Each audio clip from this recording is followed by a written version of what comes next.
Today I'm going to be responding to a video by Justin Murphy called Was Nietzsche Right About Christianity?, in which he compares the Gospel of John with Nietzsche's Genealogy of Morals. I'll put a link to this video in the description. But before I get into it, I should say a few words about Murphy for those who don't know who he is. He's a former university professor and now independent scholar, and he runs a newsletter and a community for other writers and thinkers, basically does the independent intellectual thing, and pretty successfully and well, I would say. I'll put a link to his website in the description as well. If you're doing independent intellectual work yourself, you might want to check out his community, where you can exchange ideas, inspiration, and feedback with others who are doing the same kind of thing. Anyway, in this video on Nietzsche and Christianity, his answer to the question is no, Nietzsche was wrong about Christianity. But as you can probably tell, I think that Murphy is wrong about a few things. Firstly, I think he's wrong about Nietzsche, and especially Nietzsche's approach to truth. But I also think he's wrong about Christ, particularly about his place in the history of thinking about truth, and about the significance of his miracles. Nevertheless, I also think that he's importantly right in emphasizing the creative, embodied, enacted aspects of truth. And ultimately, I think Nietzsche, Christ, and Murphy may converge toward a view of truth that is deeper and more comprehensive than the one we take for granted, a view that McGilchrist argues is more based in the right hemisphere of the brain rather than in the left hemisphere, and I'll talk about that at the end of my video. So let's get into it. Throughout this video, I'll put artwork in the background just so that you have something nice to look at. For this section, which will be on Nietzsche, I've chosen this painting by an expressionist artist, Wenzel Hablich. And it's on the front cover of the Penguin edition of Nietzsche's Thus Spoke Zarathustra, and I feel like it really captures the spirit of that book and of Nietzsche's philosophy as a whole. I'm going to begin by playing a clip from Murphy's video where he talks about the issues that he has with Nietzsche's views on truth. Okay, so the next line of attack that we find in Nietzsche that I want to talk about is Nietzsche's attack on the truth itself. So maybe you will grant my arguments today and you'll say, okay, interesting, Justin, you make a good case. I haven't thought about that before. Okay, maybe you're right. Maybe on some level, Christ is just preaching the truth and that we should believe in the truth. You could also still say, though, that Nietzsche, according to Nietzsche, the truth is overvalued. He has this critique where he basically says that if you're really just interested in the truth and that's all you care about, you're a loser. You're like a bug man, right? Your head is in the books. You have this kind of spirit of seriousness where you're dead behind the eyes, right? You've lost your spunk. You've lost your creativity. Because, hey, he says, art is beautiful and art is essentially artifice, right? It's creativity. It's making things that are not real. That's a huge, beautiful, necessary, valuable part of human life. This Dionysian spirit, the Greek gods Dionysus and Apollo is the god of logic and rational order. Dionysus is the god of wine and partying and creativity and enthusiastic, creative vigor. This is another one of his critiques of Christianity and the Christian spirit, is that it becomes this kind of bug man, weak, submissive mentality and culture where everyone just wants to do good and do life by the books. And you lose we as a culture, we lose our strong spirits of creativity, the vigorous, violent forces that historically were also linked to gods. All of that is snuffed out through the Christian spirit, okay? And this could be understood in part as a kind of an overly serious and heavy, weighty kind of overvaluation of the truth and obsession or fixation with the truth, okay? Now, so obviously there's a reference at the start of that clip to what Murphy thinks about Christ and how Christ came to preach the truth and what that means. And so in a way I'm approaching this response video around the other way. I'm dealing with Nietzsche first and then I'll be talking about Christ. And I think it might make sense why I'm doing that as we go along. But for now, at least, we'll have to put aside what Murphy thinks about Christ and just focus on this criticism that he has of Nietzsche and is it accurate.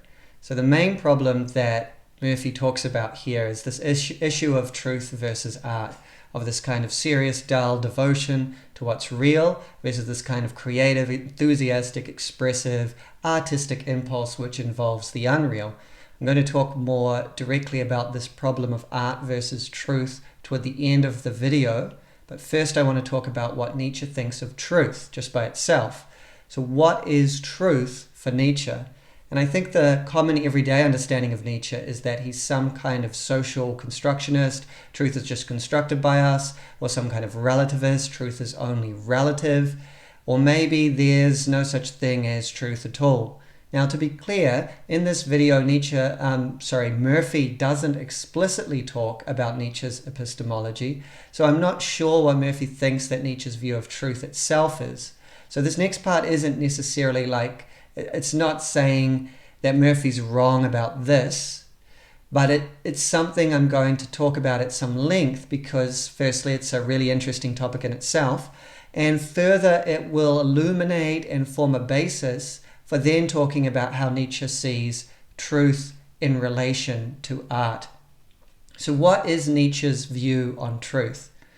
Now, this is a really difficult, debatable subject because Nietzsche said some pretty in a way, contradictory things about truth. So, for instance, this is a quote from a relatively early essay on truth and lies in a non-moral sense. Truths are illusions that are no longer remembered as being illusions. So a very, very negative statement about truth. This is from a notebook entry. And these were collected into a book published by his sister after he fell insane called Will to Power. So with quotes from this, just remember that they're essentially notebook entries. They're not something that Nietzsche intended to publish, or at least they're not in the form that he intended to publish, if he did intend to publish any of them. So the quote, "Truth is the kind of error without which a certain kind of being couldn't live." And sometimes it even seems like Nietzsche denies truth entirely. So this quote, also collected in Will to Power, the world that concerns us is a great revolving lie, continually moving onwards and never getting any nearer to truth, for there is no such thing as truth. And finally, we get to the Genealogy of Morals. So this is the book that Murphy focused on for his video. So this will be particularly relevant here. The will to truth requires a critique. Let us thus define our own task. The value of truth must for once be experimentally called into question. So he's asking, is truth really that valuable? So that can also be arranged on sort of the negative nihilistic side of Nietzsche. But that's not all we get from him. So here's some further quotes. This one is from The Gay Science. So this was published toward the end of his philosophical career. The great majority of people lacks an intellectual conscience, does not consider it contemptible to believe this or that and to live accordingly without first having given themselves an account of the final and most certain reasons pro and con. What is good-heartedness, refinement, or genius to me when the person who has these virtues tolerates slack feelings in his faith and judgments, and when he does not account the desire for certainty as his inmost craving and deepest distress? So it really shows his scorn for people that don't care about truth, that don't care about Christianing, that don't care about certainty. And this one is from The Antichrist, one of the final books he ever wrote. At every step one has had to wrestle for truth. One has had to surrender for it almost everything to which the heart, to which our love, our trust in life cling otherwise. That requires greatness of soul. The service of truth is the hardest service.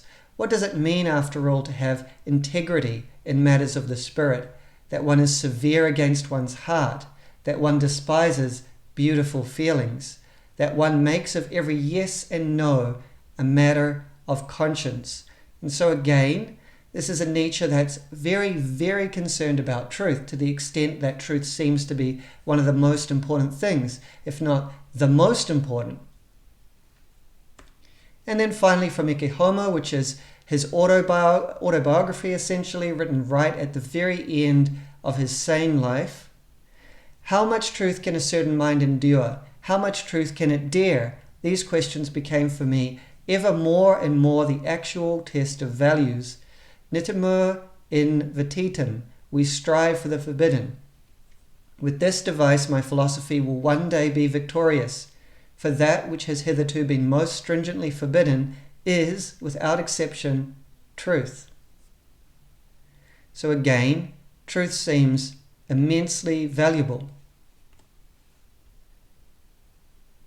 This is a really crucial quote because it's taken as outlining his particular epistemology, Nietzsche's particular view of knowledge or truth, which is known as perspectivism. And it will be particularly important for the rest of this video. So this is also from the Genealogy of Morals. Henceforth, my dear philosophers, let us be on guard against the dangerous old conceptual fiction that posited a pure, will-less, painless, timeless, knowing subject. And let us guard against the snares of such contradictory concepts as pure reason, absolute spirituality, knowledge in itself. For these always demand that we should think of an I that is completely unthinkable, an I turned in no particular direction, in which the active and interpreting forces, through which alone seeing becomes seeing something, are supposed to be lacking. These always demand of the I an absurdity and a nonsense. There is only a perspective seeing, only a perspective knowing, and the more affects we allow to speak about one thing, the more eyes, different eyes, we can use to observe one thing, the more complete will our concept of this thing, our objectivity, be. But to eliminate the will altogether, to suspend each and every affect, supposing we were capable of this, what would that mean but to castrate the intellect? I'm going to be talking about a few different scholars of Nietzsche's thought now and using them to talk about how I think Nietzsche understands truth. The first person I'm going to be talking about is Brian Leiter, and he makes an argument against this idea of Nietzsche being something of a nihilist or pure relativist, the idea that the world has no determinate nature or structure, and therefore there is no correspondence between it and our concepts or theories, and none of them have any epistemic privilege over the others. The world is just a pure chaos, basically, that we project our various theories onto, and none of these is inherently better than any other. Leiter calls this the received view of Nietzsche in his 1994 article, Perspectivism in Nietzsche's Genealogy of Morals, and I'll link, or if not link, at least reference the books and articles that I talk about in this video in the description. So what's his argument against this? Basically, he says that Nietzsche makes a specific analogy in the passage we just read about perspectivism between seeing and knowing, such that just as we can only see from a particular perspective, the notion of a perspectiveless seeing is incoherent. Likewise, we can only know from a particular perspective. But if we take this optical analogy seriously, the received view breaks down. Why? Because basically you're saying there's nothing there to know. This doesn't align with seeing, where there is something there to see, although one can only do this from a particular perspective. And so he says there's 4 claims implied by Nietzsche's optical analogy. The first is perspectivism. Just as you see an object from a particular perspective, you know something from the standpoint of particular interests and needs. The second claim is the plurality claim, which says that just as the more perspectives you have of an object, for example, the more angles you see it from, the better your conception of it will be. Likewise, the more interests you bring to bear in knowing something, the better you'll know it. The infinity claim is that just as you can never exhaust the possible visual perspectives on an object, there's always some other interpretive interest you could employ in knowing it. And finally, the purity claim. Just as there are identifiable factors that would distort our visual perspective of an object, for example, if we're too far away or the conditions are poor, likewise, there are certain interpretive needs and interests that will fundamentally distort our epistemic perspective. And so considering these four claims, we get a sense that yes, for Nietzsche, reality must have a determinate nature, and we can have better and worse knowledge of it. Never absolute, exhaustive knowledge. But likewise, there's ways that we can approach it that are simply too distorting to be worthwhile.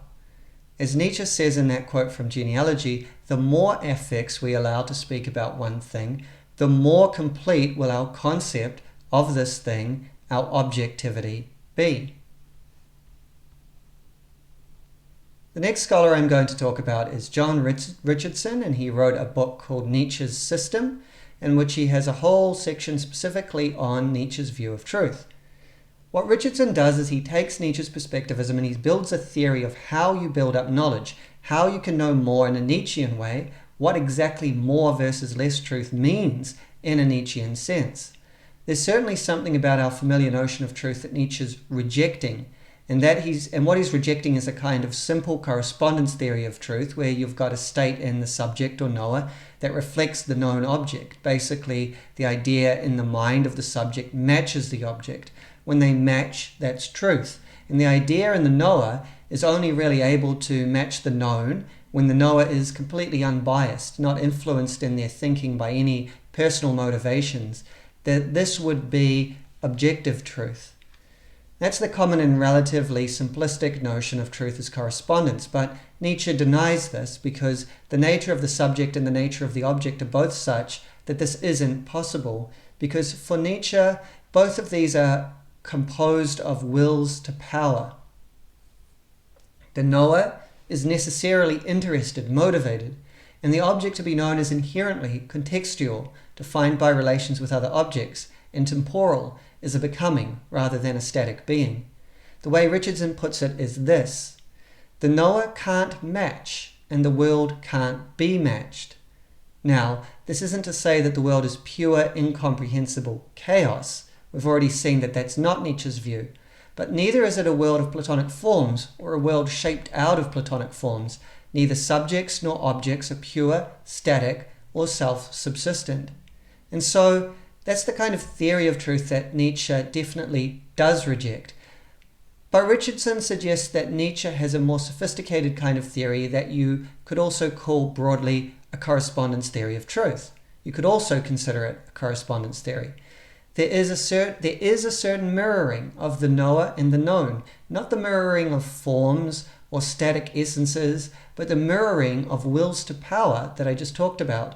Both, after all, are and are made up of interested, contextual processes. An intuitive way we can understand this is that we have an empathic capacity. We can take on other people's and other beings' viewpoints. We can see through their perspectives, internalize their perspectives, and can do that without simply replacing our perspective, without replacing our own perspective. Instead, we can put these different perspectives into contact and communication and conflict within ourselves. It's in this way, through all these different perspectives and dialogue, that we can get closer to objectivity, as Nietzsche suggests in his quote from Genealogy. And this process entails a few things. It entails inhabiting the perspective from within, if you will.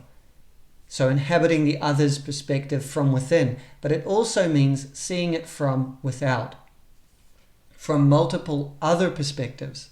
In this way, we can get closer to the phenomenon these perspectives converge on, and this phenomenon is itself, and Richardson isn't fully explicit on this, but I think it follows from Nietzsche's ontology of will to power. The phenomenon itself is a perspective. Everything is a form of life. Everything is will to power. So we've got a multiplicity of perspectives on, and perhaps even from, a particular phenomenon. And they're in dialogue within us. Or to put it in a more Nietzschean way, they're in competition, they're criticizing each other, they're in a sort of war, a productive warfare with each other.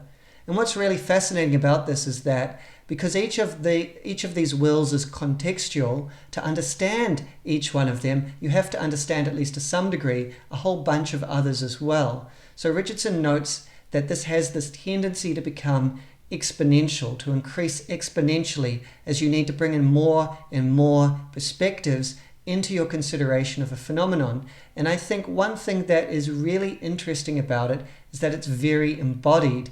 This isn't the kind of the traditional kind of philosophical dialectic, which is primarily or wholly cognitive and focused on the level of the concepts themselves. Nietzsche's dialectic is much more comprehensive, because to understand something you have to actually inhabit other perspectives and experience their tensions and understand in a feeling way their interests and motivations. So you're understanding them emotionally, even physiologically, as well as cognitively.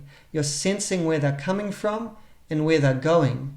So all of that is knowledge. That is how one grows in knowledge. That is how one gets more and more truth, even though this truth is essentially perspectival, by mirroring these wills that make up the world within oneself, which is of the same basic nature.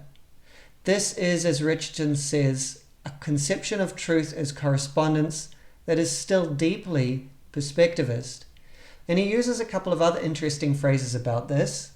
So when you're kind of considering these perspectives in relation to each other, he describes this as a kind of shifting or rocking back and forth across a balance of tension between different interests. Similarly, he talks about this as experiencing the interpretation of perspectives, because that's what these perspectives are doing in their dialogue or productive conflict. They're not just saying, I'm right and you're wrong, but they're trying to interpret each other, to bring them within their own perspective, to show their own perspective as the higher and more comprehensive. And another really key point about this, I think, is that it is a process. Richardson notes that it's in these very activities that truth occurs. So our typical understanding, again, on a more simplistic correspondence theory of truth, is that truth is the result of a process of knowing. But truth itself isn't that process. It's this end result that we're seeking, this mirroring of static form within with static form without. And once this truth is found, the process of coming to know ends. But Richardson suggests that for Nietzsche, that's absolutely not the case. And so this process that I've described, this process of the interpretation of perspectives that's going on in your mind, so to speak, that you're kind of grasping all these perspectives at the same time to get an understanding of a particular phenomenon, this process that continues to occur is the thing that reflects the reality. Because the reality is precisely itself a process, and specifically a process of the tension and interpretation of wills. So process within, process without. That's the kind of mirroring that's going on here. Truth is a process. So there's a question of whether every perspective is on the same level. Is any perspective just as valid as any other? The answer that Richardson gives is no. Nietzsche is very clear in his writings that some perspectives are better than others, not least of all, yet not exclusively, his own perspective. There's definitely a sense of the rank order of perspectives that pervades Nietzsche's work. So how to make sense of this in terms of perspectivism? Because some perspectives can diagnose better and more widely than other perspectives. This would be a successful interpretation of another perspective. An example would be what Nietzsche himself does in his philosophical writing. For instance, he's doing this in the Genealogy of Morals with things like the ascetic ideal, with the ethos of Christianity, and so forth. Note how he's not just doing this on the conceptual level, but on the motivated, embodied level. And this brings me to the second factor that you can use to identify better and worse perspectives. If they proceed on the basis of the world as becoming, they privilege genealogies. They ask the question, where concretely did these ideas come from?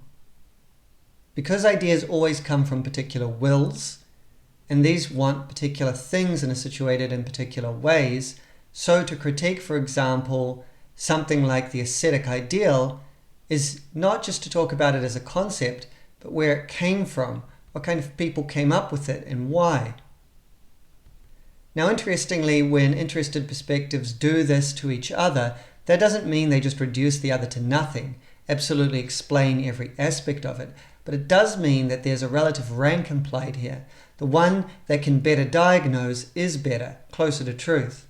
So that's the second way that we can identify better and worse perspectives. The third way is on the basis of Nietzsche's power ontology, his ontology of will to power. The healthy aims true. The healthy aim true, and that basically means they aim at power, which is the most fundamental aim of all wills.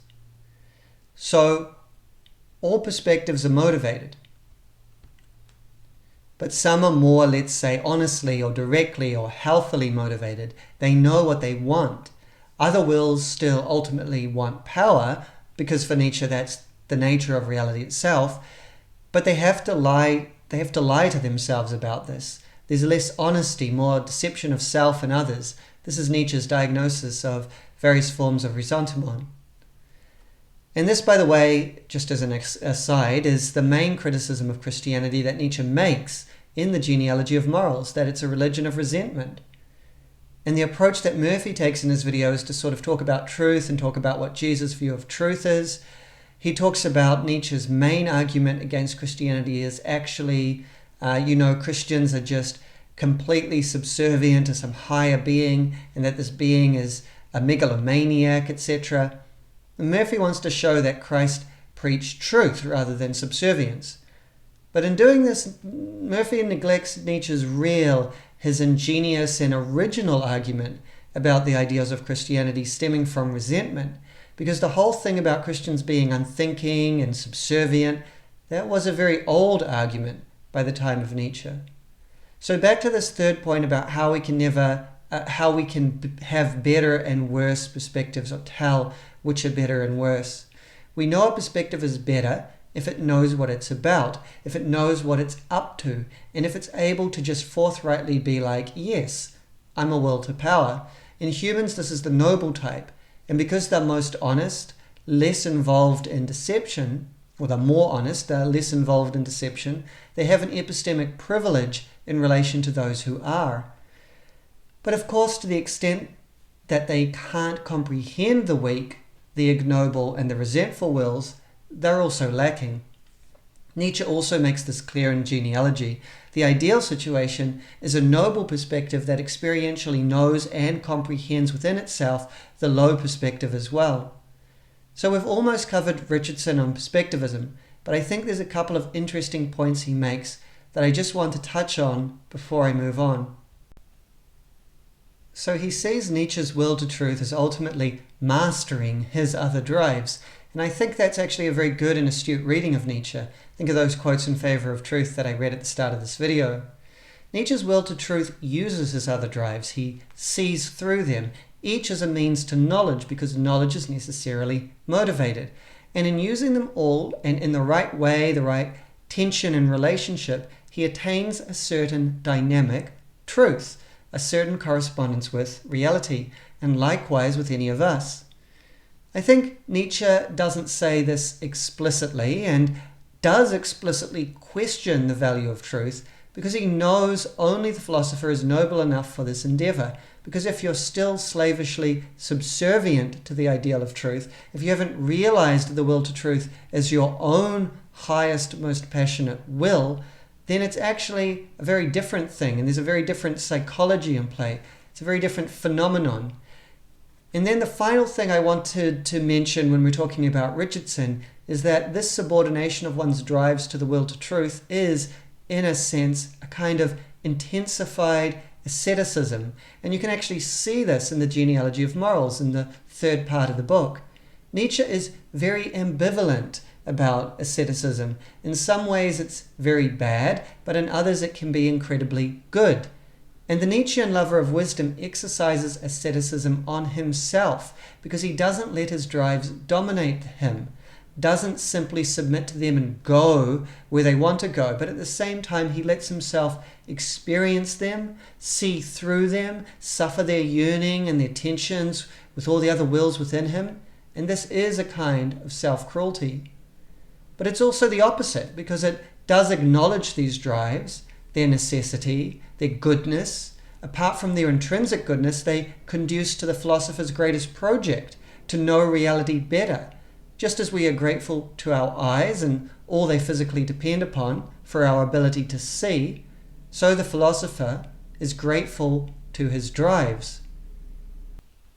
So that's Richardson's take on Nietzsche.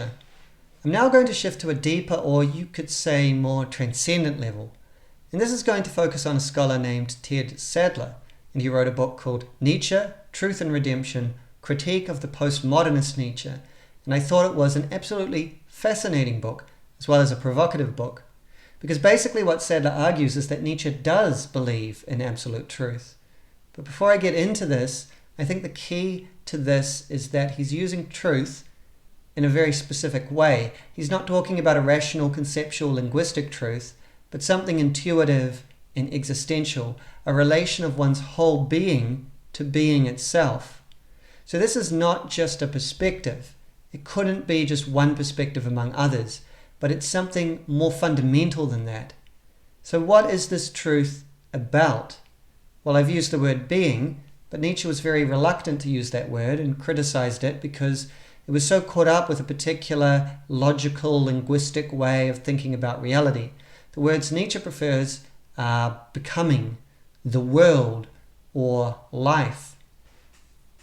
These emphasize the concrete, embodied, and dynamic aspects of existence. But what he means by this is, effectively, the absolute. And this goes beyond concepts. So what are Sadler's specific arguments that this is Nietzsche's position? So one of the key quotations that Sadler uses here as a kind of jumping off point is this one from aphorism 354 of The Gay Science, where Nietzsche says, "This is the essence of phenomenalism and perspectivism as I understand them. Owing to the nature of animal consciousness, the world of which we can become conscious is only a surface and sign world, a world that is made common and meaner. Whatever becomes conscious becomes by the same token shallow, thin, relatively stupid, general, sign, herd signal.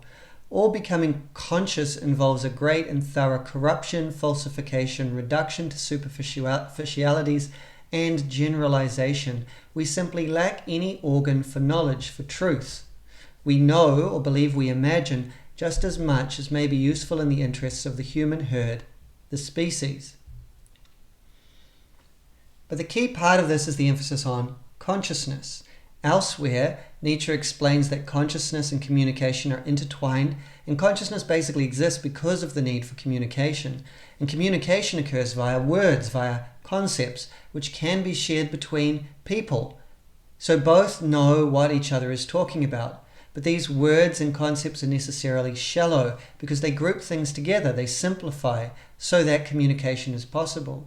And because we think in words, the world of which we can become conscious is only a surface and sign world. There's several places where Nietzsche says, basically, that language and concepts falsify reality by equalizing it. Here's one from Truth and Lies in a Non-Moral Sense. Every concept arises from the equation of unequal things. Because nothing is actually equal to anything else. Everything is unique. So this is how language and the conceptual thinking associated with language and the consciousness associated with both, this is how they falsify our awareness of reality. So this is from elsewhere in that same aphorism in The Gay Science and gives credence to what we've just said. Nietzsche writes, "Man, like every living being, thinks continually without knowing it. The thinking which rises to consciousness is only the smallest part of this, the most superficial and worst part. For only this conscious thinking takes the form of words, which is to say, signs of communication." This makes clear that for Nietzsche, conscious thinking isn't the only kind of thinking. So if conscious conceptual thinking necessarily falsifies, maybe there's a kind of thinking that doesn't. Then Sadler brings up another quote from Gay Science. This is aphorism 373, to clarify this a bit more, Nietzsche says, "Above all, one should not wish to divest existence of its rich ambiguity. That is a dictate of good taste, gentlemen, the taste of reverence for everything which goes over your horizon." And so the context to this quote is Nietzsche is talking to people who hold a philosophy of scientific materialism, people who say science explains everything. And here Nietzsche is saying that actually your notion that everything can be captured scientifically is just a sign of your bad taste, of your lower nature. You don't have the reverence for what is above this. And Sadler makes it clear that the word translated over your horizon in German, it does primarily mean over, not beyond, like Kaufman translates it. So he's not just saying you have bad taste because you don't respect other perspectives, as though they're all on the same level, but you don't have reverence for what's above what you can comprehend. And that's a judgment of value, of rank. What is over the horizon? This is the opening of the same aphorism. It follows from the laws of the order of rank that scholars, insofar as they belong to the spiritual middle class, can never catch sight of the really great problems and question marks. This is a crucial quote because it defines the philosopher, the spiritual aristocrat, those who live in an awareness of the really great problems and question marks of human existence. The philosopher is oriented to the world in a different way than the sort of reductive, mechanical, predictable way of the scholar or scientist, is oriented in a more authentic way, in a more open and direct way, in a fundamentally reverent and questioning way. In the same aphorism again, Nietzsche uses the example of music. Material science could explain music in the sense of break it down into all its audible components, the order of the notes that they come in, each of their frequencies, etc. And it could say, look, I've explained music. But that would utterly fail to explain music, the actual musicality of music. And this isn't to say that it can't be broken down like this. It's possible to do that. But for the philosopher, and I'm interjecting here a little with my own interpretation, but for the philosopher, life is music, and he's interested in its musicality. And this basic sentiment is echoed in Twilight of the Idols, which, as I've mentioned, was one of his last works. We no longer have a sufficiently high estimate of ourselves when we communicate. Our true experiences are not garrulous. They could not communicate themselves if they wanted to. They lack words. We have already grown beyond what we have words for. So this is really important because it's got that sense of rank, that sense of elevation, but also that sense of being beyond communication. But nevertheless, something is experienced, intuited, known. Something is encountered in this openness to reality, to the really great problems and question marks. So if we follow Sadler thus far and we say, okay, Nietzsche is alluding to something beyond language, beyond communication, well, why doesn't he just say, oh, it's the absolute, or it's truth, or it's the absolute truth? The reason is because these words have become so loaded with metaphysical connotations. So one interpretation of Nietzsche is that he has so many quotes or statements that are negative about truth, that seem to deny any absolute truth, because he's talking about a very specific conception of truth, which is the sense in which you can attain objective truth by basically having an accurate idea of something inside your mind, and the two match, the idea and the thing it's about match, when you've purified yourself from all bias, that idea that we've been talking about. Now, we see that this fails on two different levels. On the ordinary level, this fails because knowing is inherently perspectival. On this everyday level, there can't be a final, fully objective, self-subsistent truth. Though, as we've seen from Leiter and Richardson, our knowledge of truth can be better or worse. It can grow and grow. And this level is bound up with language and concepts, the perspectives of humanity and human societies themselves. And so this is always going to be falsifying to some degree. But on a more fundamental level, this common correspondence conception of truth fails because it doesn't describe how one knows the absolute. This kind of knowing isn't in itself a combining of perspectives, but rather a transcending of the conceptual to something like a direct awareness beyond words. Again, Nietzsche doesn't call this truth, but that he knows and values it is hinted at in his writings in some way, in some of the quotes we've already seen. And of course, explicitly propounding it would be somewhat paradoxical and counterproductive, because whatever the reader gets conceptually, propositionally, wouldn't be what Nietzsche is referring to, since he's referring to a fundamental way of being, an orientation to being. Nevertheless, words aren't utterly powerless in this regard. Words can be poetic. They can evoke a phenomenon if they resonate in the right way with someone who is open to them and open to existence. Nietzsche uses language in this poetic way quite a bit, especially in Zarathustra. Though here's another note from Nietzsche's notebooks collected in The Will to Power as aphorism 1050. This is talking about the Dionysian state, and you could say this is Nietzsche using words to evoke something that is beyond words. He writes, "The word Dionysian means an urge to unity, a reaching out beyond personality, the everyday, society, reality, across the abyss of transitoriness, a passionate, painful overflowing into darker, fuller, more floating states, an ecstatic affirmation of the total character of life as that which remains the same, just as powerful, just as blissful, through all change. The great pantheistic sharing of joy and sorrow that sanctifies and calls good even the most terrible and questionable qualities of life, the eternal will to procreation, to fruitfulness, to recurrence, the feeling of the necessary unity of creation and destruction." And what's really interesting about this note is that it was written in the last productive year of Nietzsche's life. So this is an extremely late note, though it could easily be taken from Birth of Tragedy, written a decade and a half earlier. And note that phrase, the great pantheistic sharing of joy and sorrow. This enemy of theism, evoking pantheism, God the sacred, to convey an intuition into the fundamental nature of existence. So we're coming to the end of the section on Nietzsche. But basically, what we've seen is that Nietzsche, first of all, doesn't deny truth, even in an ordinary sense, though he understands it in a different way, as inherently perspectival. This implies a creative mirroring within oneself of other wills, their interpretation.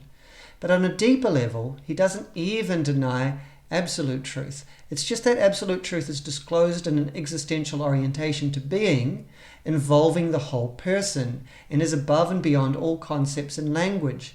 This is why, you could say, he denies the metaphysical conceptions of truth and prefers words like life and becoming to the far more abstract language of being.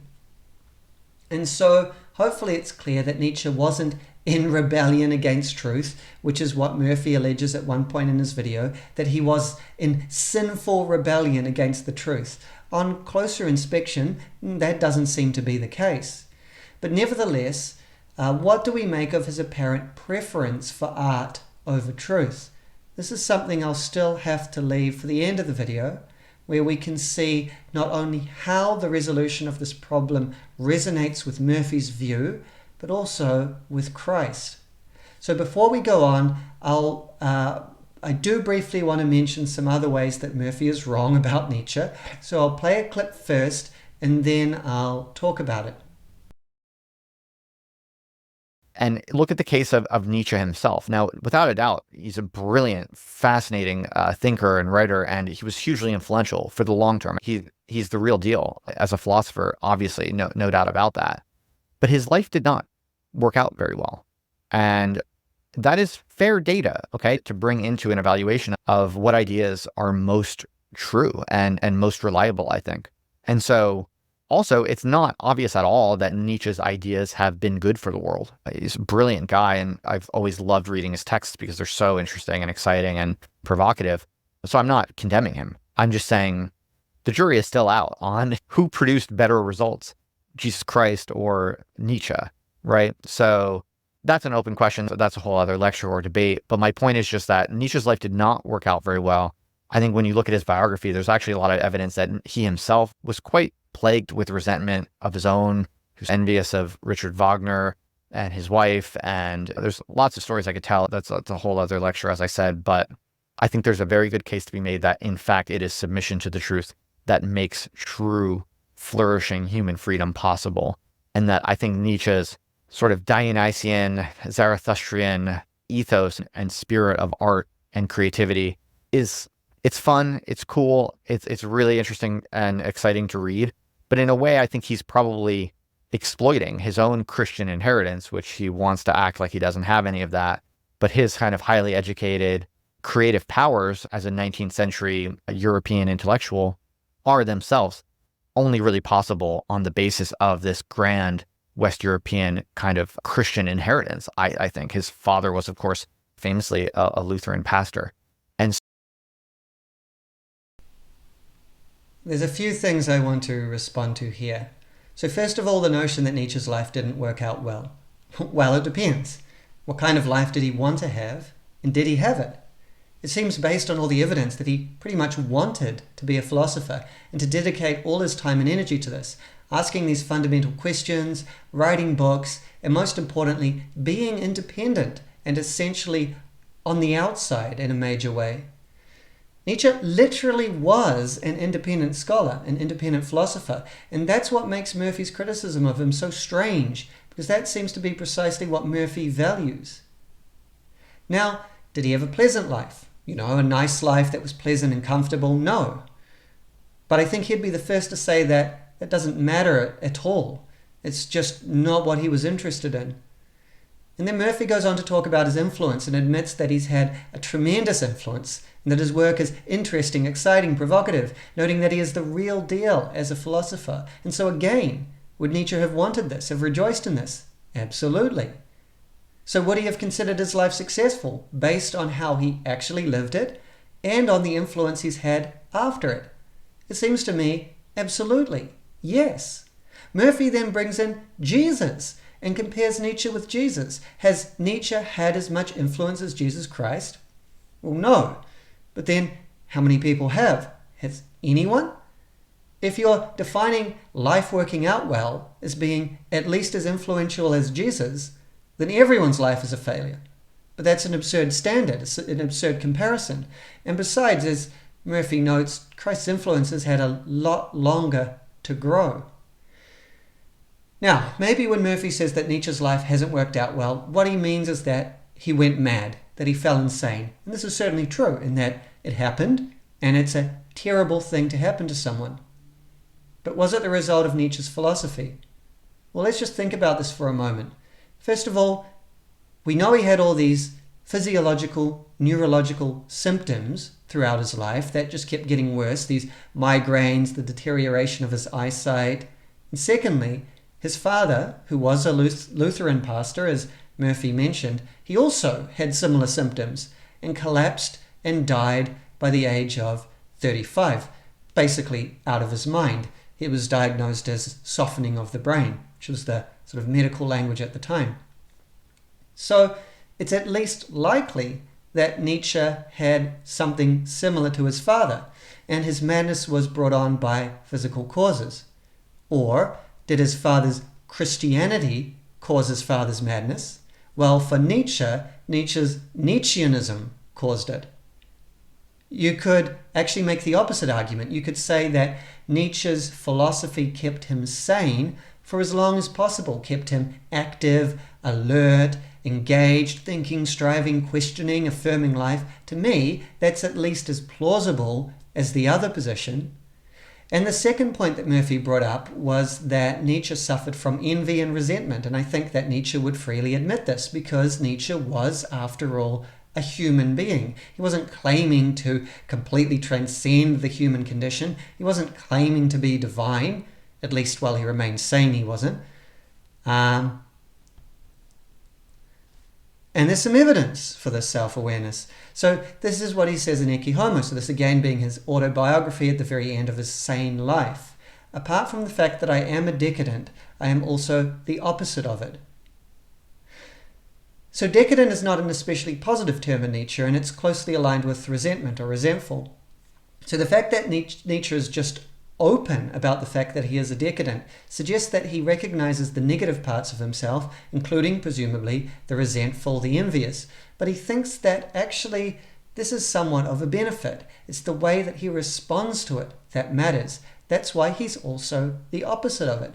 And in fact, in Zarathustra, you can actually read the whole book as autobiographical. You can read it as a kind of philosophical journey, a kind of psychological, existential journey that Nietzsche actually took himself. And this is how the scholar Lawrence Lampert reads it. And along the way, Zarathustra has to deal with his resentment. He's consumed by resentment for the resentful, and he has to overcome that. And that overcoming means affirming things just as they are. It means affirming the eternal return. And the same thing with envy. In Zarathustra, it deals a lot with envy and good types of envy versus bad types of envy, and how envy can be turned from something negative and reactive to something positive and inspiring. And so again, this all shows that Nietzsche was well aware of his own psychology. And then finally, towards the end of that clip, Murphy says, kind of as an aside, that Nietzsche pretended he didn't have any Christian inheritance. But this seems absurd. Nietzsche's whole thing, in a way, was acknowledging his Christian inheritance, acknowledging the role that Christianity and Platonism played in the development of Western thought and the ability to be where he is and do what he does. And you can see that, for instance, in the reason that he chooses the figure of Zarathustra, the ancient Persian prophet of Zoroastrianism, the religion in which the world is a cosmic battleground between good and evil. He chose Zarathustra specifically because this morality enables the valuing of truth, which eventually overcomes morality. And he says this directly in Ecce Homo. I would say that actually Nietzsche was deeply grateful to Christianity, even though he didn't think it was true and didn't want to stop with it. And here's a quote on the screen, and I'm grateful to Aaron Van Os for translating this and for bringing it to my attention. This is an early draft of a passage that would later turn up in Ecce Homo. So here's what he says. When I wage war on Christianity, I am entitled to do so only because I have never experienced gloom or sadness from this side. On the contrary, the most treasured people I know have been Christians. My ancestors were themselves Protestant clergymen, and if I had not received a lofty and clean spirit from them, I would not know where my right to war with Christianity came from. My formula for this, the Antichrist itself, is the necessary logic in the development of a true Christian. In me, Christianity overcomes itself. So this again suggests that Nietzsche was well aware of his indebtedness to Christianity. So his life was worthwhile in his own eyes, successful in his own eyes. He was aware of and actively worked with his human flaws or failings. And finally, he fully acknowledged, as far as I can see, his place in the history of Western thought, his indebtedness to what had gone before him, and specifically his indebtedness to Christianity. So now let's move on to why Murphy's wrong about Christ. So for this section, the painting in the background is by Titian and is called Christ and the Adulteress. It's a beautiful picture, and I think it's particularly relevant to what we're going to be talking about because it's about essentially truth and deception. The woman caught in the act of adultery, obviously deceiving her husband, but also the self-righteous men bringing her to Jesus to stone her, whom Jesus essentially rebukes for their hypocrisy. He who is without sin, cast the first stone. So here's the clip from Murphy. He just comes to testify to what is true. That's what he says. And so if we take that at face value and we just understand that simply and directly, what it means, I would suggest, is that he's actually introducing to us the very idea that there is an objective, single, unified truth to reality that is accessible by human reason, that we can intersubjectively converge on and agree on because it is in the structure of reality itself. And this idea, which is only formalized much later in modern science, scientific method, and hypothesis testing, these sort of abstract protocols for testing what is real or not. That, of course, comes only more than 1,000 years later. But I think what Christ is actually saying is he's just letting us know that's there, that there is one true order and that you can access it, and that we must take it seriously, and we must abide by it, and we must conform ourselves to it in our thoughts and our behavior. And so in this view, if I'm right, and I'll show you some more evidence for this, Christianity is not calling for any kind of naive belief. It is calling for a kind of belief, of course. It is calling for faith. Faith is a part of this, and faith is a kind of belief that is not fully justified by rationality, no doubt about this. But the question of how you get to that faith is very subtle, and the devil's in the details, as it were. But anyway, he is humble enough to realize that no self-respecting man is going to just take his word for this stuff. He's not asking for that. He's plainly not demanding some kind of naive mental submission in some kind of slave-like way, as the Nietzschean view of Christianity would lead us to expect. In fact, he's so sensitive to this that this is why he's willing to do the miracles, the many miracles that are recounted, from turning water into wine to healing the sick and so on. The reason there are all of those miracles is because he is quite willing to prove himself. But you have to really think through what it means when the very idea of evidence in some kind of systematic, demonstrative sense is only really fully understood more than 1,000 years later. Imagine that you're talking to people who have never even heard of scientific method. They don't have the slightest clue what that could possibly mean or what that involves. These are ancient tribal people. Their everyday life is completely organized and structured by a few traditional stories and myths. And of course, there's laws and there's some evolved infrastructure there, no doubt. But the very idea of evaluating an idea for truthhood or falsehood and then making a judgment about, okay, I believe that, I don't believe that, that is completely alien to these people. That has not been figured out yet. No one thinks like that or talks like that yet. The truth of God or gods and these kind of religious elements are really much more like a sociological, anthropological custom and law, right? It's just who you are. It's part of your identity and part of just how you understand the world around you. It's what you call the world around you. When you really think that through, there's a case to be made that the miracles are basically God telling people that if you take the... Sorry, I overshot the end of that clip by just a little bit there. But there's a number of things I want to say about this, about what Murphy's talking about. The first thing I want to say, I want to talk about this idea that Murphy says Christ introduced the very idea that there is an objective, single, unified truth to reality that is accessible by human reason, and the very idea of evaluating an idea for truth and falsehood, based on evidence. Jesus introduced this. Is that accurate? Well, what about this guy? What about Aristotle? And what about this guy, Plato? What about Socrates, hundreds of years before Christ? Wasn't this what they were doing? Precisely this? Wasn't their whole project explicitly oriented towards this single unified truth of reality? What about all the pre-Socratics? Any of the pre-Socratics? Weren't they also trying to find that truth about reality through reason? And wasn't the idea that there's a single unified truth essential to what they were doing as well? And we don't even need to stay in the West. What about Lao Tzu, for instance? The idea that everything has this sort of natural way, this Tao, that there's this one unified way to all reality. Again, hundreds of years before Christ.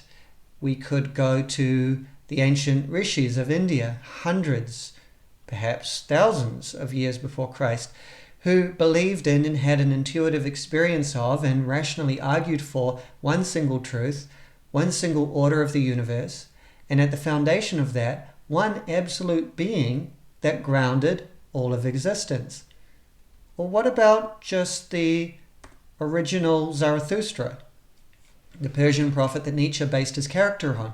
who praised and mandated asha, or truth, and condemned druj, or falsehood, and believed in a single all-good God of truth that would be victorious in the war against his opposite.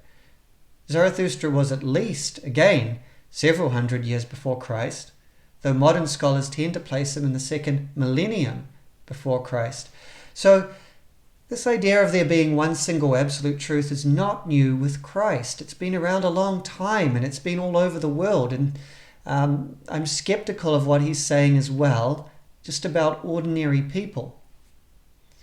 You could say, okay, well, a bunch of philosophers got this, but what what Jesus did is he brought it to the masses, or something like that, assuming that someone else like Zarathustra couldn't claim this, which of course they could. But anyway, is there anything to this? I mean, Murphy calls first century Palestine an ancient tribal people. Actually, I think it was fairly highly Hellenized, a fairly civilized society. It was absolutely aware of logic and reasoning. And I think that just an ordinary person would understand this concept of one single or unified truth to reality, and that notion that you should have some kind of evidence for what you believe. I think that the kind of person, the kind of human being that Murphy wants us to imagine here is just a caricature. Maybe that's true of, extremely primitive tribes somewhere. I don't know. Maybe it's not even true of them. But to say it's true of the Near East in the 1st century AD, that's just not plausible to me. Even on that point, just thinking about a few hundred years earlier with Socrates in Athens, even then, the people he was talking to, the people he was annoying, they understood what he was doing. It wasn't that he was incomprehensible to them. The reason they were annoyed with him is because he was so willing to show them that they didn't have the rational grounding to their beliefs that they knew in theory they should have. Murphy also refers to Jesus' miracles, and so I'm going to play another clip here where he elaborates on this, on the significance of Christ's miracles. When you really think that through, there's a case to be made that the miracles are basically God telling people that if you take the truth seriously, if you agree and have faith that there is in fact one objective unified truth that we all have access to and that we must conform ourselves to, if you live that way, then over time you're going to be able to achieve literally incredible things that you currently cannot imagine or that you cannot believe. Because that's what a miracle is. It's something that is inexplicable according to all known knowledge. And I would argue to you that we have miracles every year after that. To this day, our world is filled with miracles, right? Modern contemporary society filled with miracles in the sense that someone does something that previously was thought literally impossible. And how do we unlock those miracles? It's through patient attention to what is true, to what is real, and then trusting that it will be real tomorrow and the next day and the next day, no matter what people say. If people say it's bad, people say it's wrong, people say don't do it, people say it won't work, people say you're stupid, whatever, you just trust that the truth is true and you bet on it and you take bold, decisive actions as if the truth is really true and it's unconditional and it's untouchable, tamper-proof with respect to human meddling. That is essentially what the Christian spirit is, I would suggest to you. And that's what you get in the book of John. That's what he's saying. Hey, everybody, real quick, I finally finished.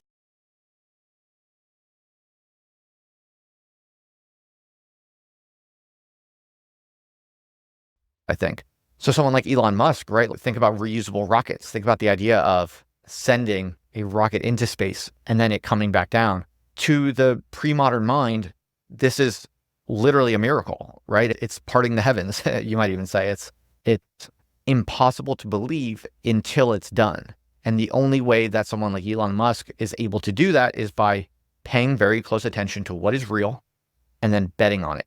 And if you do that, miracles will happen. That seems to be what Christ is showing us with the miracles that he performs. This is very interesting because it's the opposite of what people think when they think about miracles. This is not the opposite of science. This is proto-science. It's not the same as science, and I'm not reducing it to it. Quite the contrary, science is actually just a much later, relatively feeble, abstract formalization of what is simply the unified logic of reality. But the very fact that there is one true objective order is itself a gift from God. It's a mysterious gift from God. There is no good reason why that is the case. And there's no particularly rational or scientific reason to believe that is the case. The idea that there is one unified objective order that we can all intersubjectively converge on if we're honest and interact with it honestly, there's no reason that should exist. And What is Murphy trying to say about Jesus' miracles? So he closely identifies them with modern science, though exactly how closely is unclear to me, because he also says that he's not saying that they're the same thing. If anything, the miracles of Christ are more fundamental, and science is a sort of maybe feeble echo of them or something like that. But what exactly does this mean? I think by even identifying them to that extent is still a problem, because I would say that miracles are literally the opposite of scientific technology. A miracle is an event that transcends the laws of nature, whereas science examines the laws of nature and scientific technology uses the laws of nature. So for instance, Musk's rockets going up into space and coming back down again, all of that is entirely dependent on the laws of nature. It's entirely explicable in terms of the laws of nature, and no divine intervention is required. It's the work of the human mind. And what does this actually mean about Christ? Under this interpretation, what is Christ actually doing when he's doing the miracles? A close identification of the miracles with science would make him out to be a scientist, but this can't be literally true. There's no evidence that he was doing science. Where was his technology, his instruments, the scientific theories that he developed? And if only metaphorically true, I would say trivially true, in that both the scientist and the religious mystic pay close attention to reality. The key difference is the kind of reality they pay attention to and how. So, if he wasn't a scientist, what exactly were the miracles? Well, we return to the traditional definition of miracle.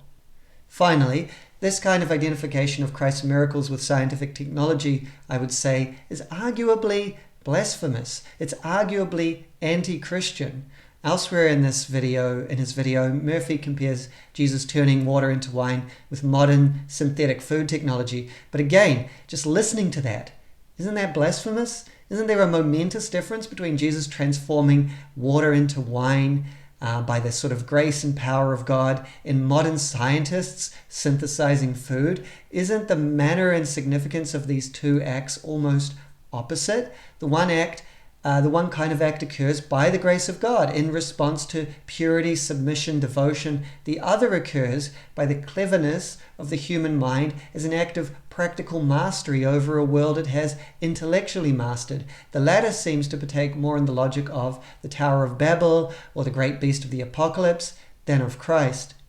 In my final objection to the clip, Murphy says there's no reason to believe there's one unified objective order to reality that we can intersubjectively converge on.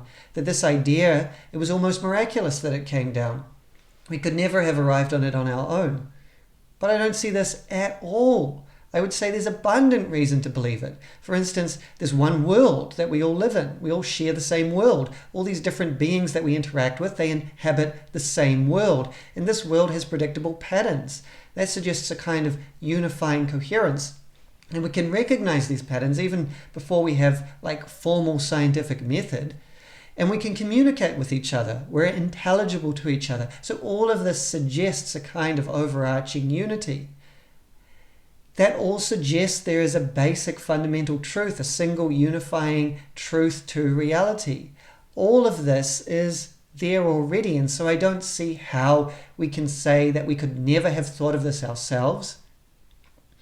The next question I want to tackle is, what is truth for Jesus?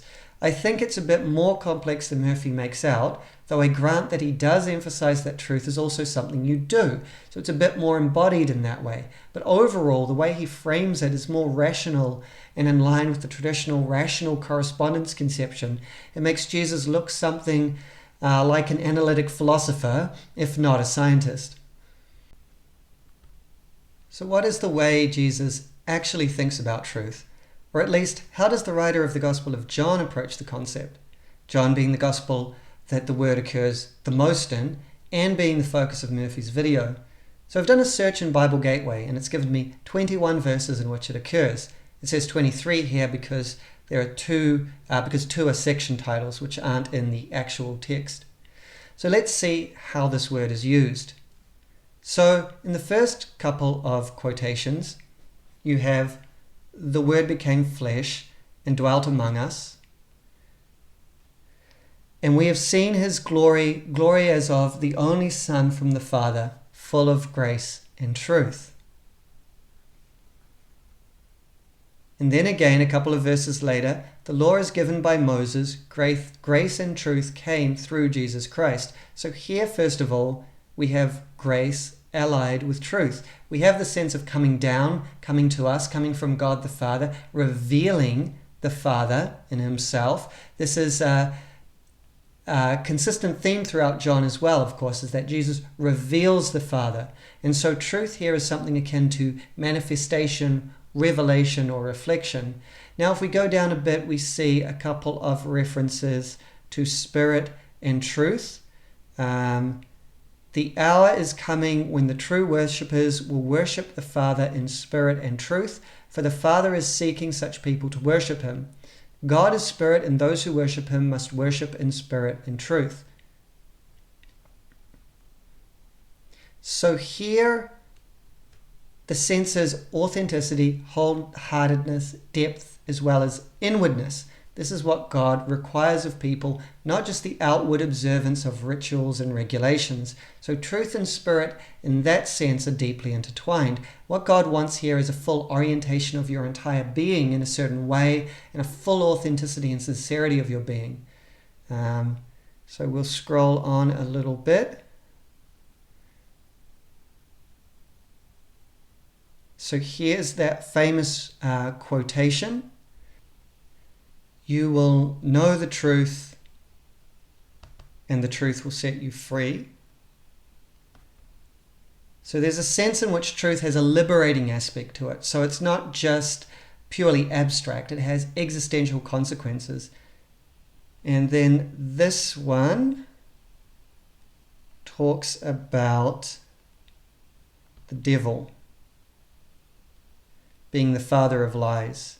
He was a murderer from the beginning, and does not stand in the truth, because there is no truth in him. When he lies, he speaks out of his own character, for he is a liar and the father of lies. So again, there's this existential question here, not simply what can we rationally deduce as truth and what is falsehood, but what kind of being produces lies and why? What kind of being is truthful and why? And then also this one. Which one of you convicts me of sin? If I tell the truth, why do you not believe in me? So there's also a sense of telling the truth as well. There's a sense of truth being at least to some degree propositional. Jesus has teachings, though even here, look at how he generally teaches. He teaches in parables, poetic, metaphorical language, often shocking language, that prevents those that are not open and well-disposed from understanding. If he uses propositional language, it tends to point beyond itself to a deeper truth or a way of being. That's the fundamental issue. And sticking with that same verse, even in which one of you convicts me of sin? So there's a sense in which truthfulness in one's whole character, all the rest of one's virtue, is aligned or perhaps even identified. And then we get to this crucial verse, John 14:6. Jesus said, I am the way and the truth and the life. No one comes to the Father except through me. And so here we have truth as a person. Truth is something embodied, relational, moreover something vital, for he is also the life, and dynamic, for he is also the way. And so we can see that in John, Jesus is using truth in this very expansive, you could say metaphorical way that goes beyond just saying, okay, look, there's one objective truth to reality and I've seen it and here's some evidence for it. And then finally we get to this talk of the spirit of truth, not just truth and spirit, but the spirit of truth, which is referring to the Holy Spirit. So John 16:13, when the Spirit of truth comes, he will guide you into all the truth, for he will not speak on his own authority, but whatever he hears he will speak, and he will declare to you the things that are to come.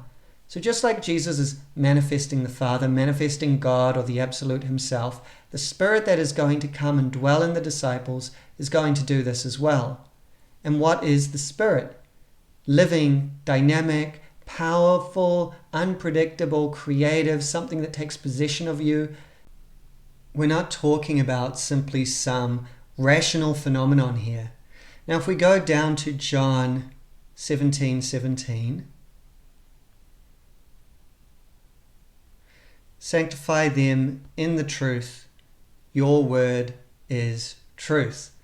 Word here, of course, is logos, which is also in the famous opening of John as well. In the beginning was the Word, and the Word was with God, and the Word was God. So this implies God's teaching, expression, creative power, but also, of course, the person of Christ. By the way, the very fact that John opens the Gospel with this concept of the Logos attests to the fact that people already basically understood what this meant, that there was one Logos, which interpreted more rationally as one unified order or structure or intelligibility of being, and that this was divine and a manifestation of God. This is what John is evoking here by using that word. Otherwise, it just wouldn't make sense to people. Now, if we go down a little bit to John 18:37,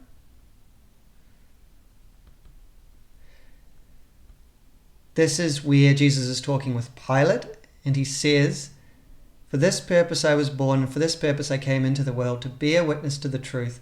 Everyone who is of the truth listens to my voice." And Pilate said to him, "What is truth?" And then Pilate essentially walks away without getting an answer. So it's this very powerful moment, this very powerful scene. And there's a sense that maybe Pilate is cynical and dismissive about the whole idea of truth. I think an interesting question is, how would Jesus have answered him? If he had waited for an answer, or if he really wanted an answer, maybe he would have given him some teaching. But I think the most likely answer would be, I am the truth. Which again, this isn't a rationalistic conception of truth, and it isn't one that fits within the traditional model. In fact, if this is the case, we could assume Jesus did answer him. He answered him with his very presence. And so that's all the passages in John that I want to talk about. But I do just want to talk about faith. So Murphy mentions faith. He does acknowledge that faith is a part of Christianity, that there is a role for faith. And I think he implies that this truth-seeking, the sense of objective truth that you require evidence for, this is sort of leading up to the point where you then make the leap of faith.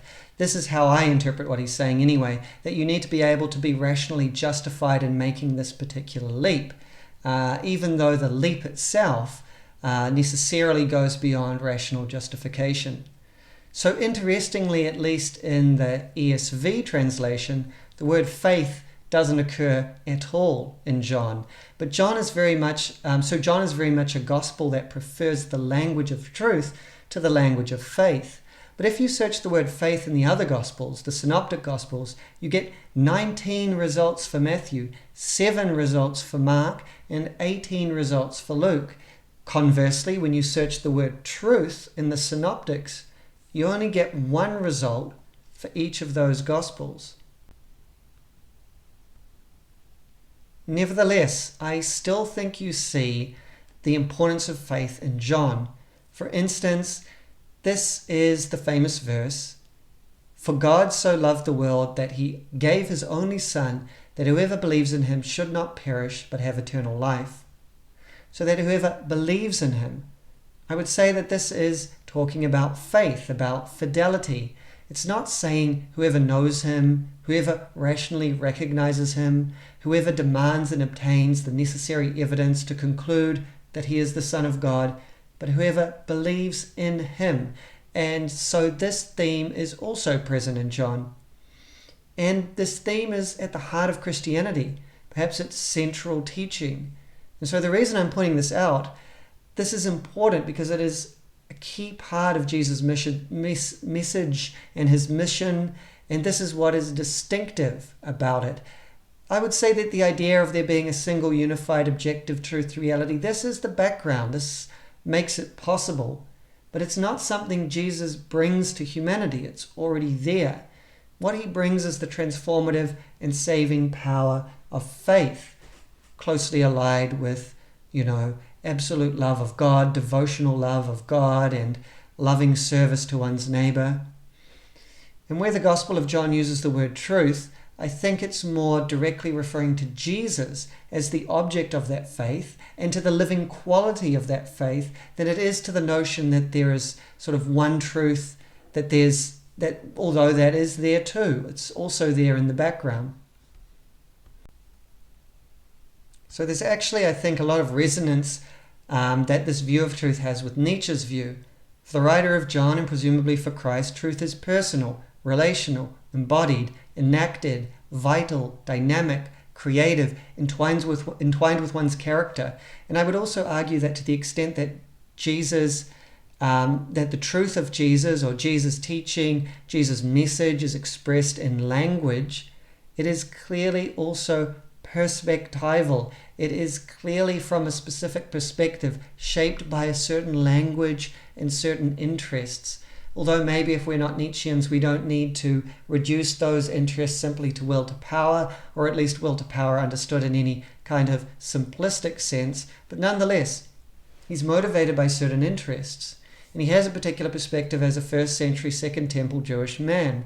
So this idea of the Son in relation to the Father, his quotations and interpretations of the Jewish scriptures, his use of religious concepts of the time, the ancient cosmology that he takes for granted, all of this is perspectival, and it's got a certain historical context.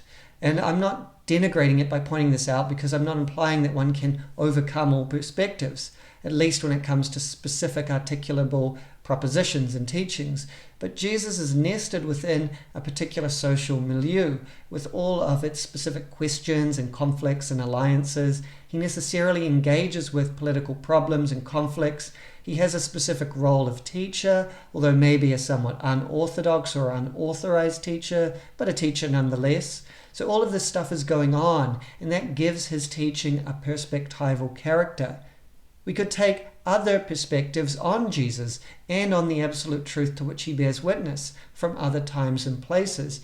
We can do this because there's huge resonances with other spiritual masters and sages. For instance, if we're saying, particularly with this idea of truth, there's the Sufi Muslim figure of Al-Hallaj, who lived in the 9th to 10th century AD, and he famously said, "I am the truth," because he had attained such a degree of self-annihilation, of loving union, of fundamental identity with God, that he could utter these words.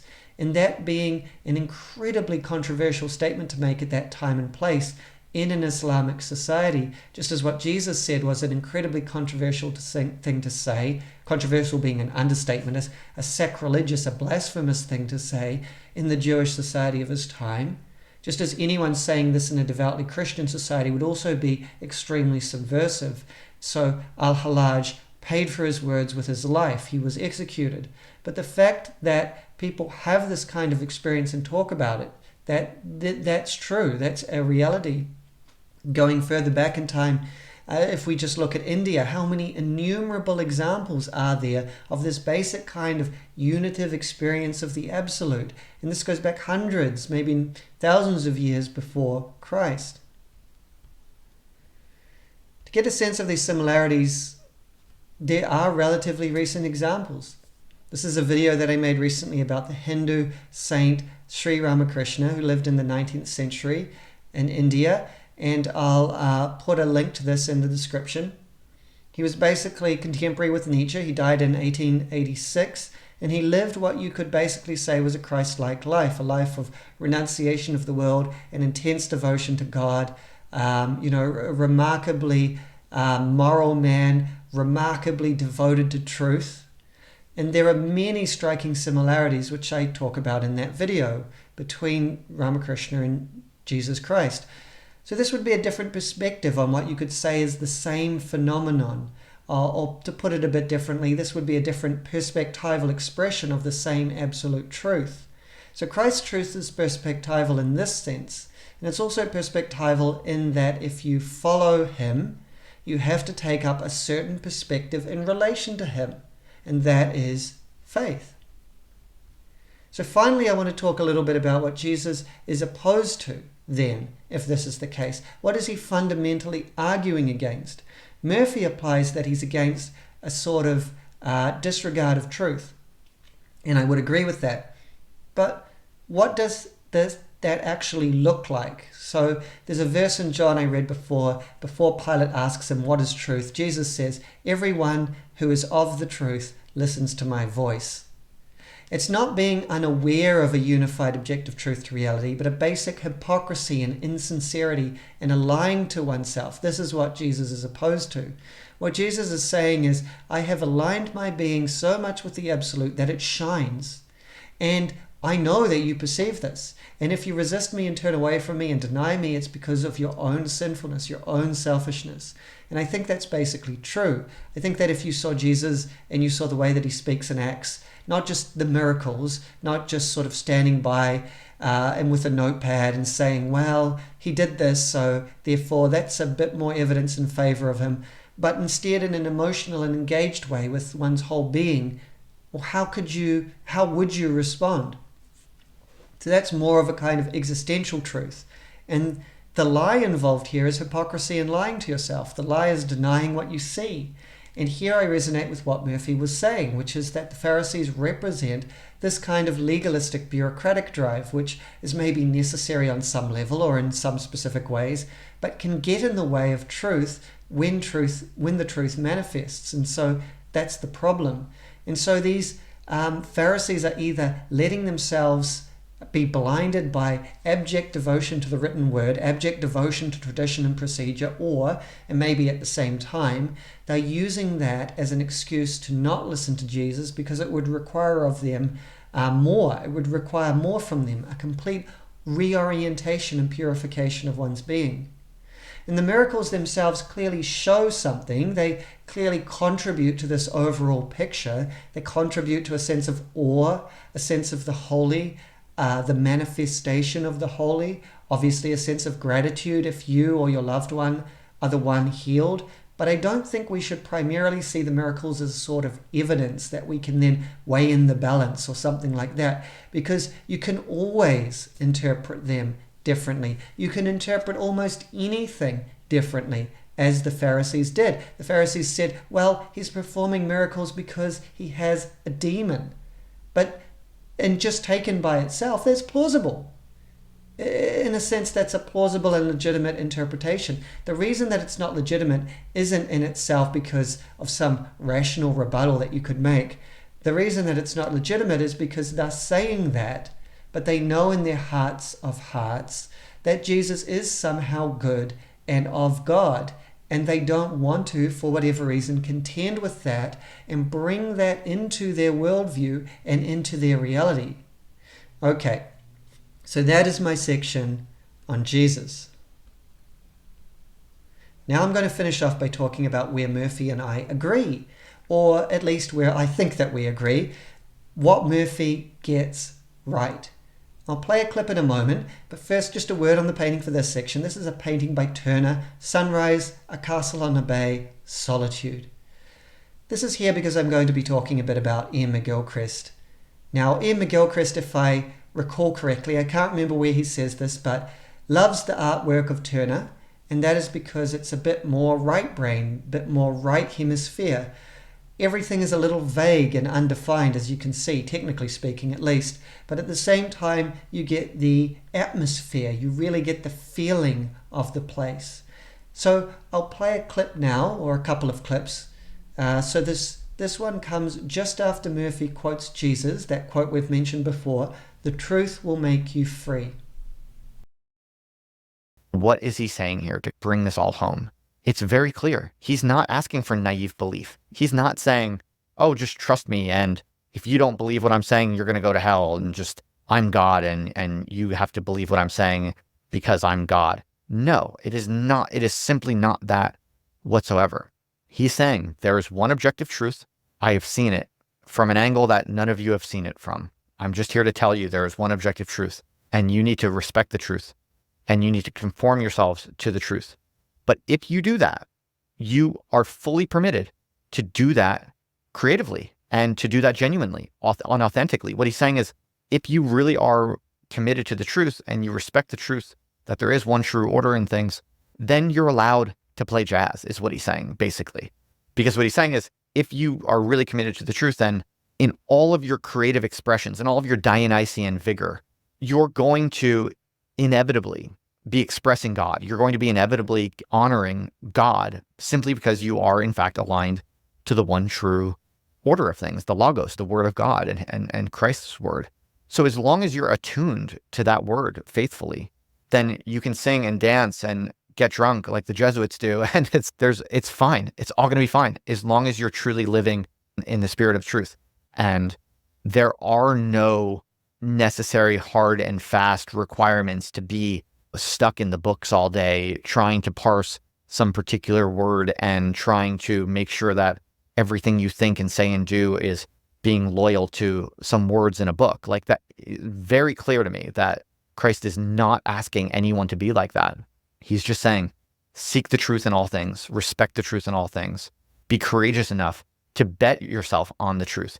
When you find out something true, say it, live accordingly, even if people don't like it, even if people say you're wrong, or even if people try to pressure you for their own evil social ends or whatever other competing incentives there might be. Just pursue the truth and live your life according to the truth. And if you do that, everything's going to be great. And you will not just be great, but you'll be great forever. Everything will be good forever. So that was the first clip, and then I'll just play one more clip. If you're doing evil, then you hate the light, and you will not go further into the light. But if you do what is true, think about that phrase itself, just those words. It says, those who do what is true. That's weird, right? Because the truth we think of as a kind of verbal thing, a textual, linguistic thing, a set of statements. But no, that's not totally right. You can do things that are more or less true if you conduct yourself in a way that conforms with what you actually are as a human being. Then you're doing what is true. And if you're acting in ways that defy and violate what you are as a human being, then you are doing what is false, and therefore what is evil or what is sinful. And so here we see something else really important, which is that these things have a way of correlating and compounding.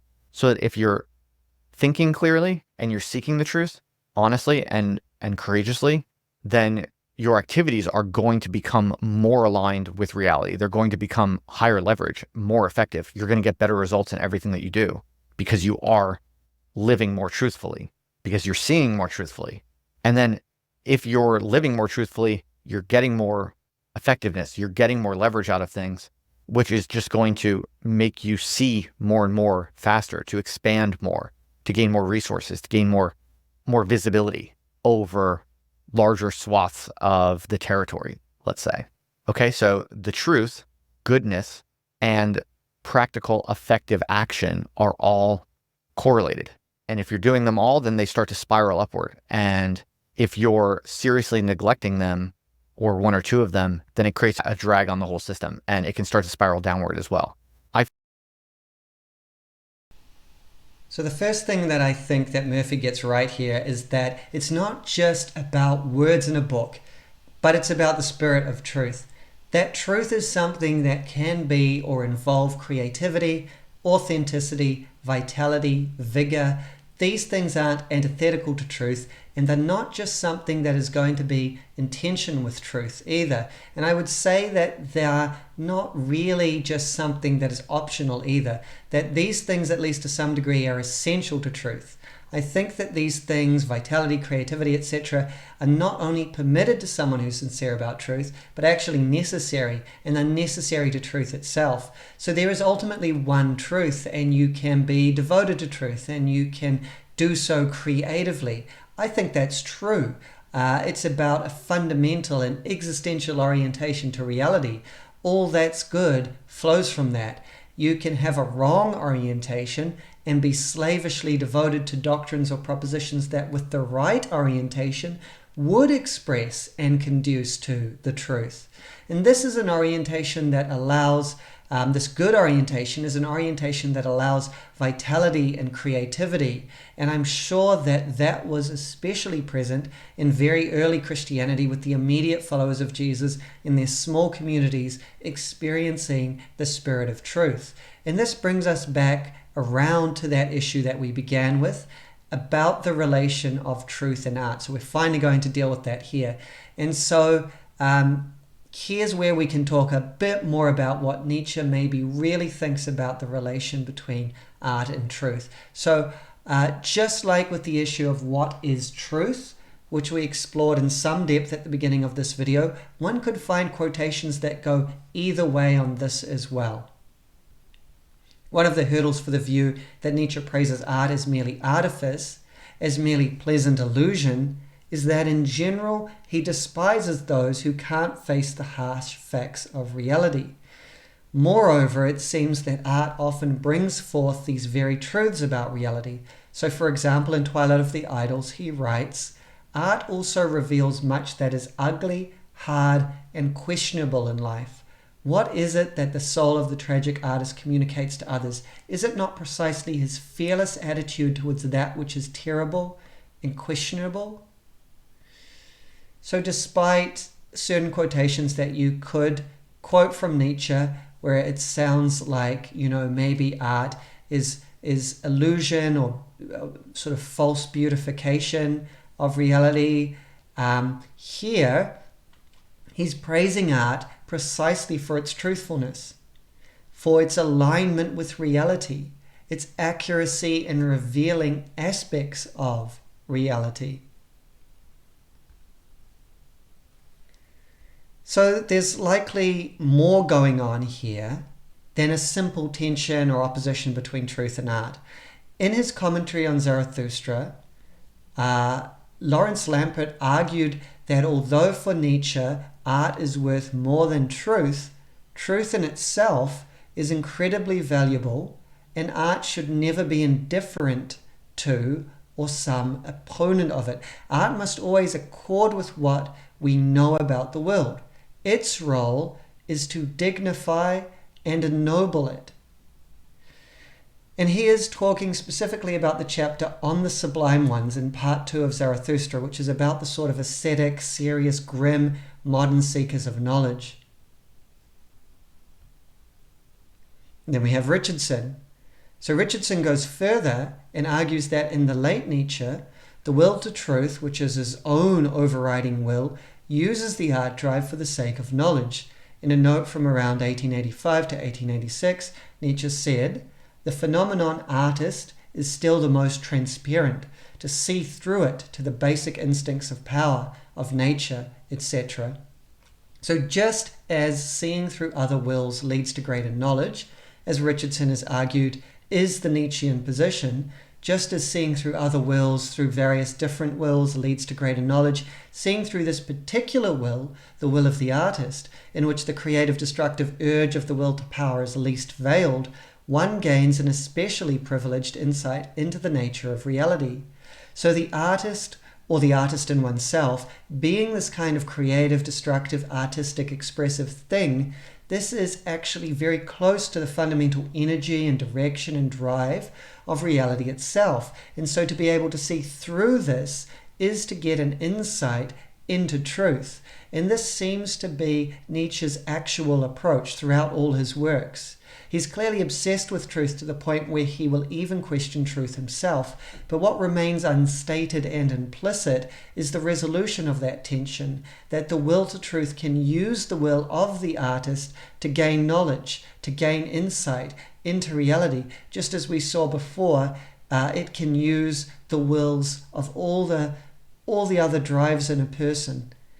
And we could supplement this by saying that the creative destructive artistry in this is necessary on the part of the knower at any time. At any time he engages in the Nietzschean project of knowledge through entering into other wills and their tensions and subsuming them under other wills that better explain them, etc., etc. None of this is just a logical procedure. It requires creativity. It requires the spontaneous. It requires the personal.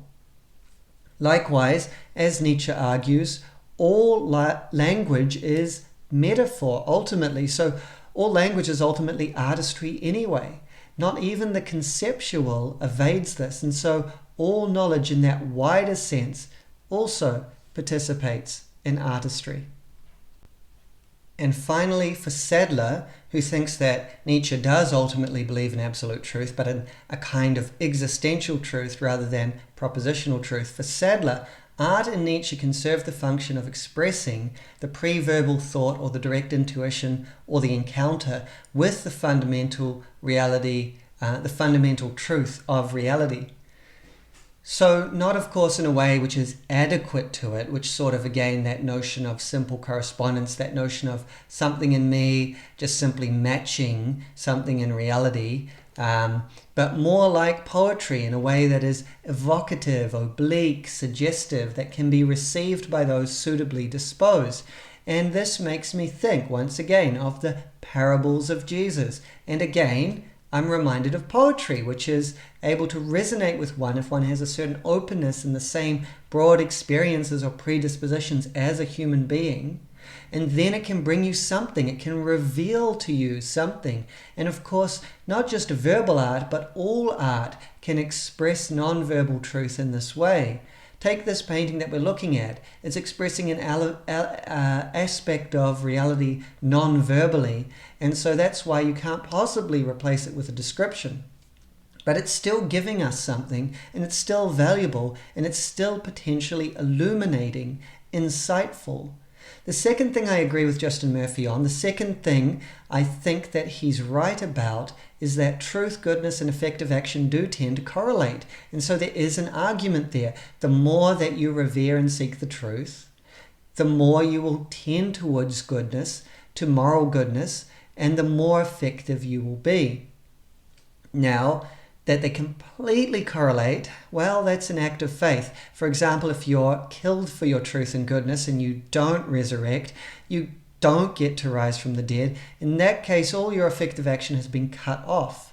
And maybe you didn't get a chance to really influence anyone either. And so it really is simply cut off. And so I would say that the tie between those three things, truth, goodness, and effective action, is at least in this life not absolute. And ultimately, because we don't know these things, at least questionable. But it doesn't really matter. Truth and goodness are valuable in themselves. So it's not like we need to lean on effective action to say, okay, well, we should be truthful, we should tell the truth, we should think as truthfully as possible because we'll be successful. In fact, the more that we're thinking like that, the more that we'll be corrupted by that, to veer away from the truth in certain respects, maybe in even very subtle respects. But if we simply say no, the truth is valuable in itself, then if we simply say no, goodness is valuable in itself, that doesn't need a justification. But at the same time, I agree with Murphy that it does in general lead to effective action, because people who are aware of truth and acting in truth are more in touch with reality. And so also, interestingly, effective action, you could just translate that as power. Truth, goodness, and power correlate. And so that could be a bit of a Nietzschean argument for the value of truth. The third thing that I think Murphy gets right is that truth is something that you do. Murphy doesn't limit truth to the propositional, but it's also something you can do. He draws this from the Gospel of John as well. So truth goes well beyond logic and linguistic propositions. It's an enacted relationship that one has to reality.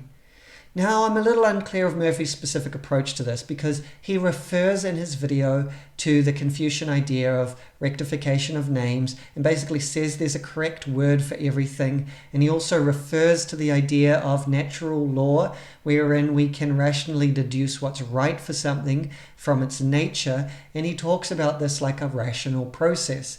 Under this interpretation, truth as something you do would be like translating a proposition into an imperative and acting on it. But I think this view is mired in a simplistic, overly left-brained view of truth that I think both Christ and Nietzsche break out from. Of course, it could be that Murphy is using this language metaphorically to evoke something else which isn't quite this rational, deliberate process. I'm not sure. But I think here of the Tao or way of Taoism, which all nature and every being follows. So this is very similar, maybe the same as the Logos. But the Tao Te Ching famously opens with these lines: the Tao that can be told is not the eternal Tao. The name that can be named is not the eternal name. And so there's clearly a sense in which language and reasoning is insufficient, and yet you can live in accordance with the Tao. You can live in accordance with the Tao, but this requires a move to a different way of understanding truth. As I've said, I think this view is very close to that of Christ and Nietzsche, and it's also the view of Ian McGilchrist, who's written a lot on the difference between the right and left hemispheres of the brain. He wrote a book called The Master and His Emissary, which comes from a story in which the master is usurped by the emissary he sends out. The master here is the right hemisphere, and the emissary is the left. Now, the left hemisphere's view is focused, but for that very reason limited. The left hemisphere is all about grasping, gripping, kind of securing prey. And that's true in the sort of practical, physical realms as well as the intellectual realm. That's why the right hand is typically the dominant hand, because it's controlled by the left hemisphere, the right hand being responsible for the grasping, the gripping. The right hemisphere, on the other hand, its task in the brain is just to be aware of one's surroundings. So the left hemisphere is sort of focused on obtaining food or prey, and the right hemisphere is focused on not becoming prey, focused on what's going on around one. And so it has a holistic view of things. So much can be kind of linked to this tension between the hemispheres, but it's a tension that's not supposed to be just a balance. It's not supposed to be that the left and right are just equal to each other. The left is supposed to submit to the right and allow itself to be used and deployed by it, because it's the right that is basically connected to, basically immersed in reality. If the left takes control, it can't truly rule. Things start to break down. And what that looks like is the dominance of a sort of logical, linguistic, mechanistic, reductive approach to the world. So how does this all relate to truth? In his more recent book, The Matter with Things, McGilchrist talks about two different basic conceptions of truth, that of the left hemisphere and that of the right. So these quotes are going to be slightly lengthy, but I'll read them out anyway. This is what he says about the left hemisphere view of truth. The first thing he says is that the left hemisphere conceives of truth, like everything, as a thing. He then goes on to say, truth, this thing, would be conceived of as existing in the realm of subjectivity, in the mind, as a suitable representation for something conceived of as existing in a realm of objectivity, outside the mind. From this point of view, the way to approach truth would be to start with a secure set of facts, putting one secured item on top of another, to build the pyramid of represented truth. In principle, this truth would be impersonal, something that could be transmitted as it stands directly to another, timeless and unchanging, and independent therefore of context, ultimately single, in that if the path is rigorously followed, everyone should reach the same conclusion, and ultimately perfect, precise, and certain, theoretically attainable goals that are not yet achieved, so the argument would go, only because we have not yet concluded our deliberations. So that is the left hemisphere view of truth. It's probably pretty familiar. But what does truth look like to the right hemisphere? This is what McGilchrist says. Rather than conceiving it as a thing, it would experience it as a process, one that, in this case, not just now but in principle, has no ending. More importantly, it would see that truth is a relationship. Instead of seeing a subjective realm and an objective realm which should, as near as possible, mirror one another, it would see a constant reverberation between two never completely distinct elements within our consciousness, thoughts and experiences, whereby they answered or corresponded to one another. This ever better accord or attunement would be the evolving truth. It would be intrinsically incomplete, but constantly in the process of completing itself, and uncertain, though constantly approaching nearer to certainty, incapable of being grasped except through embodied being, through a consciousness that is in the flesh and engaged in the world. We would find out what was true only by testing it on the pulse of experience, whether it corresponded with the totality of our experience, not just with one cognitive part of it. Because of this, it would be unique and necessarily many-stranded. So that's the right hemisphere view of truth, less familiar on one level, but maybe on a deeper level, when you really think about it, more familiar, more comprehensive, more complete, and it's able to embrace the left hemisphere view in those domains where this is useful. One can still, for instance, do mathematics and science, but the left hemisphere view can't embrace it. I think this view is consistent with Nietzsche's view of truth as we've sketched it out. Remember, in talking about Richardson, truth is essentially a process, perspectival, contextual, and it's also relational, embodied, personal, and this is, I think, also very similar to the approach of Christ. So you could say I agree with Murphy and Nietzsche and Christ on the reality and the importance of truth. Truth is extremely important, and I agree that it must be entwined with a creative, artistic spirit, the spirit of truth, truth and spirit. Now, Murphy wants to align with Christ and Christianity against Nietzsche, but I don't think this really works. He doesn't do justice to Nietzsche, and what he puts forward is the essence of Christianity, at least in his video, namely that there's one objective truth and we should seek it. As I've argued, this is neither the essence of Christ's message nor original to him, though his message depends on it, and his attempt to closely align it with modern technological science, I think, goes further astray. So we could ask, why does Murphy do this? We could take a Nietzschean genealogical approach, but I'm not going to attempt this. What matters is the overriding will to truth. If other wills are detectable, that isn't necessarily a problem, for knowledge needs the perspectives of interested wills. There's no view from nowhere. So he's seeking the truth, and I'm seeking the truth, and that's at least one reason that each of us have created these videos. And the more who do this, the better. So if I've helped by introducing other perspectives, perhaps resonant though nevertheless distinct, and perhaps pointing in their own ways to an absolute truth beyond words, if this is the case, I'm glad and grateful. Nevertheless, having said all that, I do just want to offer one comment on the cultural level, because it seems like we're living in times of cultural and political transition.